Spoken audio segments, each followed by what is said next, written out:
Buat kalian yang bercita-cita pengen jadi CEO atau entrepreneur, di video kali ini gue menunjukin fakta-fakta ironis yang nggak pernah dibahas oleh orang-orang, dan ini mungkin akan ngerubah perspektif kalian tentang menjadi CEO yang kelihatannya enak banget. Halo guys, balik lagi sama gue William Sudana. Dan buat kalian yang baru mampir ke channel ini, setiap Senin, Rabu, dan Jumat gue selalu berbagi konten-konten seputar social media, marketing, personal development, dan juga finansial untuk membantu karir kalian untuk lebih sustainable ke depannya. Karena gue percaya semua pasti bisa karena terbiasa. Dan khusus di video kali ini, gue lebih pengen nunjukin cerita aja sih pengalaman gue sebagai CEO. Selama 7 tahun ke belakang, gue memulai karir entrepreneurship gue, dan apa yang gue alami ini ternyata nggak sesuai dengan ekspektasi yang di awal. Banyak dari kita yang pengen dan bercita-cita untuk jadi entrepreneur. Karena jadi entrepreneur itu kelihatan cool. Tapi seperti yang Gary Vee bilang, we have a generation of fake entrepreneurs. Karena di Instagram itu kelihatan keren banget kalau misalnya kita pasang title sebagai entrepreneurs atau enggak CEO of something. Tetapi kalau misalnya kita lihat 3 tahun ke depan, apakah orang tersebut masih menjadi entrepreneurs? Atau mungkin udah balik lagi ke, ya ngapain bikin apa lagi gitu, nggak sustainable. Karena ternyata jadi entrepreneurs itu super susah. Dan gak cuman susah, tapi ini juga ngarah ke hal yang lebih buruk. Tingkat depresi meningkat, anxiousness meningkat, dan sampai di tahap level bunuh diri. Karena benar-benar stres. Dan di sini gue mau bagiin 5 poin yang bisa kita pelajari sama-sama. Kenyataan yang terjadi ketika kalian itu menjadi CEO atau founder di sebuah perusahaan atau bisnis kalian sendiri. Sedikit fakta bahwa di Amerika hanya 4% orang yang menjadi entrepreneurs itu yang berhasil menembus level bisnis 1 juta US dollar. Dan hanya 0,4% dari 4% tersebut yang bisa lanjut ke tahap selanjutnya dengan bisnis skala yang lebih besar lagi. Jadi kalau misalnya dihitung-hitung, itu sekitar 2 dari 1.000 orang yang berhasil. Dan yang kalian lihat di sosial media, itu hanya 2 orang itu gitu. Sedangkan 998 orang lainnya itu gagal dan nggak pernah diekspos. Sebenarnya kalau di Indonesia sendiri kayaknya statistiknya belum ada ya. Tapi dengan angka ini harus bisa menjadi gambaran bahwa entrepreneurs itu bukan jadi goal semua orang. Ada 5 poin yang mau gue angkat. Bahwa yang pertama, jadi entrepreneurs itu super susah. Nggak segampang yang kita lihat. Kalau misalnya kita ngelihat di sosial media, banyak orang yang baru mulai buka bisnis, kemudian viral, sukses, dan jadi miliarder diliput di mana-mana. Tapi pada kenyataannya, ketika kita mulai membangun, bermimpi itu lebih gampang daripada merealisasi gimana cara kita nemuin marketnya. Gimana kita menghasilkan produk yang tepat, gimana kita memasarkannya, ngajak orang untuk beli, membangun tim, yang dimana timnya itu seringkali gak sesuai dengan ekspektasi kita. Kemudian nanti kita harus belajar berbagai macam hal dari sales, marketing, HR, legal, segala hal yang mungkin gak pernah kalian suka, tapi harus kalian lakukan. Karena mau gak mau, itu yang akan kalian hadapi di tahap-tahap awal. Chief Executive Officer pada kenyataan adalah Chief Everything Officer.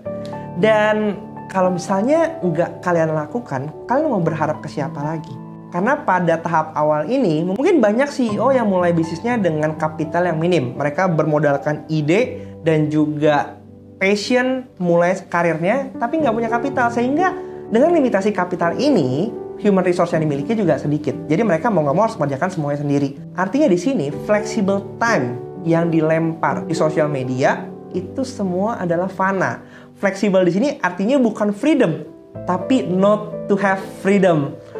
Karena kalian akan kerja 24/7 menyelesaikan seluruh perintilan yang mungkin kalian nggak pahami, tapi harus kalian lakukan juga. Karena kalau nggak, bisnis kalian nggak akan jalan. Keberhasilan dari bisnis kalian itu tergantung dari diri kalian sendiri, si founder. Karena belum tentu tim yang kalian hire itu punya visi yang sama. Dan visi itu hanya kalian miliki. Dan ini leads to point number 2. Dimana jadi entrepreneur itu super lonely. 1, kalian kerja terus non-stop, kalian ngurusin bisnis kalian gimana bisa up and running. Artinya kalian akan lebih sedikit bersosialisasi dengan teman-teman kalian. Mungkin ada teman sepenongkrongan kalian dulu main Mobile Legends bareng. Sekarang karena kalian punya bisnis, kalian jadi nggak bisa main bareng-bareng. Dan itu adalah konsekuensi yang harus kalian alami. Dan itu juga yang gue alami di tahap-tahap awal ketika membangun bisnis. Benar-benar nggak ada waktu buat main. Kita cuma fokus untuk gimana bisnis kita ini bisa sustain. kita support klien kita supaya mereka bisa nge-refer kita ke klien-klien lain lagi. Dan juga gimana bisa make sure karyawan kita itu bisa dibayarkan gajinya. Karena di awal-awal tuh paling susah adalah soal nyari duit. Tadi gue juga sempat bilang bahwa your vision is only yours. Dan hanya kalian aja yang bisa merealisasikan visi tersebut. Kita nggak bisa berharap orang lain untuk bisa mengerti apa yang kita harapkan, apa yang kita tuju. Karena banyak dari mereka yang mungkin datang bekerja untuk cari duitnya aja. Tapi ketika kita membangun perusahaan, kita punya greater vision yang nggak cuma sekedar duit doang mungkin ya. Dan itu yang hanya dipahami oleh kita sendiri. Bukan pacar kamu, bukan orang tua kamu, bahkan bukan teman kamu sendiri. Bahkan seringkali kita tuh nggak nyambung ngomongnya sama mereka. Karena mereka nggak tahu apa yang ada di kepala kita. Jadi mau nggak mau kita harus menyelesaikan semuanya sendiri dengan apa yang ada di kepala kita. Dan itu super frustrating. Karena kita jadi nggak punya teman untuk curcol dan memahami kondisi kita. Poin nomor 3, entrepreneurs itu harus siap ditinggalin. Di setiap kali gue interview calon karyawan baru, gue selalu ngomong realistis bahwa mungkin nggak selamanya kalian itu akan bareng-bareng gue. Akan ada di mana fase kalian akan meninggalkan perusahaan ini untuk jadi orang yang lebih baik. Antara mungkin pendapatannya lebih tinggi, kesempatannya lebih tinggi, atau mungkin emang tipe orangnya aja yang demen job hopping gitu. Dan kita nggak punya pilihan lain selain menerima keadaan tersebut. Entrepreneurs itu pasti akan ditinggalin. Entah sama karyawannya atau sama business partnernya yang udah beda visi. Yang kita bisa lakukan hanyalah go work dan bersyukur. Karena mereka pernah membantu kita di periode tersebut. Dan ini leads to point nomor 4, di mana entrepreneurs itu pasti serba salah. Coba bayangin, gue yakin kalian sebagai employee pasti pernah banget ngegibahin bos kalian di belakang. Ya kalau misalnya nggak di grup gede, ya pasti ada grup-grup kecil gitulah ya, yang namanya itu sengaja disembunyikan supaya nggak kelihatan kayak grup di kantor. Kalau misalnya bos kalian nggak sengaja ngelirik WhatsApp, dan tapi disitu jadi tempat keluh kesah sesama teman-teman kalian yang mungkin abis kena marah, abis kena komplain, atau nggak kerjaan lembur-lembur dan segala macamnya, yang ya intinya menunjukkan ketidaksukaan kalian terhadap CEO kalian. Dan menurut gue itu hal yang wajar banget terjadi di dunia perkantoran, karena banyak dari kita yang ngerasa kita nih nggak di-treat sebagaimana adilnya gitu. Memang nggak bisa disangkal ya, banyak banget perusahaan-perusahaan yang mengeksploitasi karyawannya untuk bisa fokus bekerja menghasilkan banyak duit untuk kepentingan si CEO-nya, supaya CEO-nya semakin lama semakin kaya, dan kalian ya gitu-gitu aja gitu. Maksimalin profit dengan cost yang rendah. Tetapi coba kalau misalnya kita lihat di sisi lainnya lagi, banyak juga kok orang-orang yang memang mereka itu mencoba untuk bisa memanusiakan timnya supaya enggak terjadi hal seperti itu. Ketika kita mencoba untuk berbuat baik kepada orang-orang di sekeliling kita, banyak dari mereka itu yang merasa bahwa kebaikan yang gue terima itu ya karena hasil kerja keras gue, karena emang gue layak mendapatkan itu. Tapi kalau misalnya kita look back lagi ke belakang, belum tentu kebaikan yang kita terima itu adalah hanya karena hasil kerja keras kita. Tetapi ada loh greater power atau orang di luar sana yang memberikan kebaikan karena hanya mereka mau. Apa alasan yang clear? Ya karena ngerasa gue udah punya cukup dan gue bisa membantu dan berkontribusi kepada hidup orang itu, sehingga gue mau berbagi kebaikan itu. Dan itu yang seringkali kita nggak sadari, bahwa kita merasa gue udah bekerja sebegini banyaknya dan gue pantas untuk mendapatkan itu. Padahal kalau misalnya kita ngelihat realitanya, banyak orang yang udah banting tulang bekerja keras tapi nggak mendapatkan itu. Gue bisa konklusikan bahwa kebaikan itu terjadi karena ada orang yang mau memberikan, bukan karena hasil efek dari yang kita timbulkan. Kalau misalnya nggak ada orang yang mau ngasih, mau kita ngapain pun nggak akan ada yang ngasih juga kan. Jadi itu yang menurut gue mindset akhirnya membuat orang-orang yang suka berbagi akhirnya memutuskan untuk nggak lagi berbagi. Karena mereka merasa bahwa kebaikan yang diberikan itu di take for granted. Menurut kalian ada yang salah nggak dengan cara pikir gue? Karena menurut gue seringkali memang orang-orang yang menerima itu menyalahgunakan kebaikan, sehingga akhirnya kebaikan itu jadi kayak seakan-akan suatu hal yang wajar untuk terima. Padahal nggak selalu lamanya begitu guys. Dan poin terakhir yang mau gue bahas ini adalah entrepreneurs itu harus disiplin. Bekerja keras, yes. Disiplin dalam manage waktunya? Yes. Disiplin dalam mengembangkan dirinya? Yes. Disiplin dalam mencoba untuk memahami konteks perasaan orang lain? Yes. Dan semuanya itu pasti membutuhkan pengorbanan. Karena kalau misalnya kita nggak berkorban, siapa lagi yang mau berkorban buat perusahaan kita?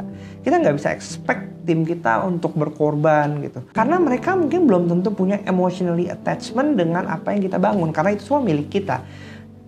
Dan ketika mereka tidak mau berkorban, kita juga nggak bisa maksa mereka. Tetapi kalau misalnya kita tidak berkorban, ya kita pasti biasa ya dikatain lagi sih. Kayak, bos gue nggak peduli sama gue nih. Dia cuma taunya gue kerja, tapi nggak mau peduli gimana gue bisa kesana dan segala macam lain-lainnya lagi. Selalu akan ada kata-kata jelek yang akan kita terima di belakang kita. Mau sebaik apapun hal yang udah lo lakukan, pasti akan aja ada orang yang nggak suka. Dan ini sama ketika kita membuat konten. Mau sebagus apapun konten yang lo buat, pasti ada aja orang yang nggak suka. Dan people come and go, akan ada orang yang sefrekuensi dengan kita, yang akan loyal dengan kita. Tapi akan ada orang yang mungkin cuma singgah sebentar. Dan itu yang akan membuat kita akhirnya belajar untuk mengintrospeksikan diri kita. Apa yang harus kita perbaiki ke depannya sehingga kita bisa menjadi leader atau pemimpin yang lebih baik lagi. Pertanyaannya, apakah gue menyesal membangun karir sebagai CEO? Jawabannya enggak. Karena mau apapun yang udah terjadi, ini adalah konsekuensi yang harus dihadapi. Setiap pekerjaan yang kita ambil, pasti akan ada konsekuensinya. Tidak ada sekalipun pekerjaan yang enak. Gak ada sekalipun posisi yang enak. Sekalipun kalian bekerja sendiri pun, kalian akan mendapatkan tekanan dari klien-klien kalian. Karena kita hidup di dalam lingkungan yang saling membutuhkan, maka artinya akan ada pressure, akan ada tekanan yang membuat kita tuh tetap merasa gak nyaman. Dan gue percaya tekanan itulah yang membuat kita tuh akhirnya growing menjadi orang yang lebih baik lagi. Karena bukan soal siapa yang mendapatkan privilege lebih banyak, tapi gimana kita bisa menghadapi tekanan-tekanan tersebut dan menjadi orang yang lebih baik lagi setiap harinya, sehingga kita bisa belajar dari kesalahan-kesalahan kita.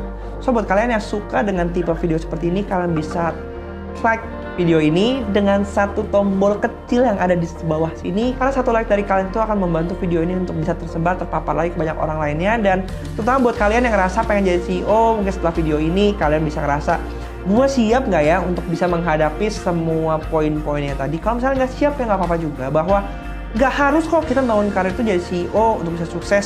Karena setiap pekerjaan yang kita lakukan itu akan membantu kita untuk bisa mencapai kesuksesan kita.